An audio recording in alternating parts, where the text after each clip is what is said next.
Like I said in our intro, the memories keep on coming, and this is a clear picture of what happened. You know, at the Cocoa stand at the Accra Sports Stadium. When look at this, I mean, the fans after the game, Kotoko lost the game 2-1 to Accra to Folk. I recall Lawrence again with the first goal for Kotoko. Ismanado scored 2 goals to ensure the House of Folk team will win by 2-1 over Kotoko. After the game came to an end, the fans, mostly from the Kotoko side, were not happy with the scoreline. But they felt the second goal that was called by Hearts of Folk. Wasn't. The assistant linesman had his flag go up. When the ball entered the net, brought it down. And they were incensed with that action. And after the game, decided to rip off the seats at the stadium and throw them onto the pitch. Everything up. The police, upon seeing that, reacted by firing tear gas into the stands. Which then meant that if you have had the experience of tear gas entering your eyes or nose, you know what happens to you. It's a disaster. So they were in a rush, like you can see in the shots, now to try and save your life. The stadium.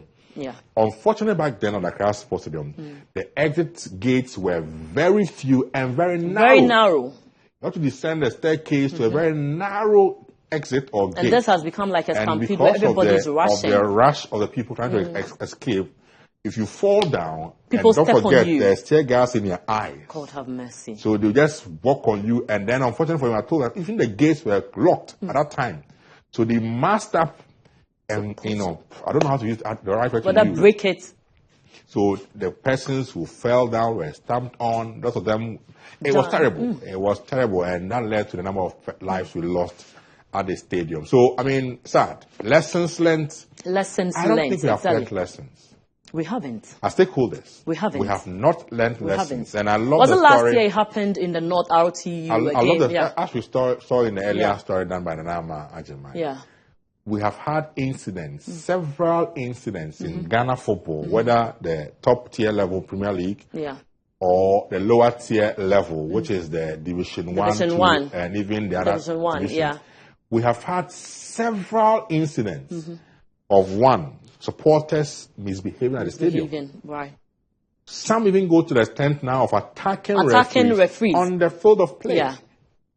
We have seen several instances of supporters jumping the inner perimeter, going to attack referees. Players as well. And players on the field. We have seen fans who still go to the stadium, rip off seats, throw them at officials and teammates, and throw bottled water and all of that. Very uncalled for.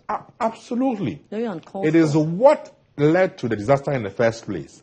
Fans misbehaving by doing that. Then the police losing their cool and then throwing the tear gas into the stands. To control the situation. Now the police have been careful in how they react to such incidents.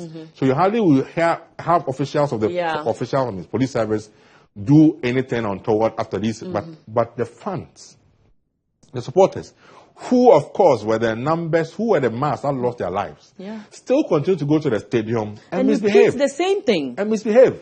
Why do, if a game doesn't go well, why do you go onto the pitch? And that's why there is an inner perimeter. Even at stadiums in Ghana here where you don't have it like maybe the Accra Sports Stadium or the Kumasi Sports Stadium, you still have, I remember the Kwando Hearts of Lion Stadium, you still have those inner perimeters which is restricting you from entering the pitch. So why then? You see, you are a human being. You do not even need any inner perimeter to restrict you. To restrict you. You must use your That gumption. Is not your area. Yeah, that word. Your gumption. My mama used to use that word. You must use your gumption. Your gumption, exactly. There's a reason why you have the brain and the mind in your head. You must apply some level of intelligence in everything you do. You are there to support and watch your football team play. In football, there are 3 things. You will either win, you will draw, or you will lose. If you lose and you feel a referee did something that is not good enough, there is an avenue where you seek redress. Referees are, on a number of occasions, punished by the federations. Last night, Bayern Munich fans are complaining about the referee and disallowing their goal. Even players of Bayern Munich have said, officially, that it's not referees to even approach them and apologize to them for their mistake. Have you heard any Bayern Munich fan misbehaving at the stadium yesterday? None of them did that. I was going to use that as an example. Because if indeed the referees got it wrong, UEFA have an avenue to get back at the referee and punish them. Where you can make your statement. Yes, and punish them if indeed they are wrong. So for football fans, you must learn. We must learn. I don't want to use the terrible word I will nearly use. We must learn. we must learn, because the level of some of the things some of our supporters do at the stadium, sometimes in this day and age, leave some of us with some sour taste in our mouths. And we must get things right. We can't continue to, render our game this inhumane with some of our attitudes and our things we do at the stadium. We must learn. It's as simple as that. In this century that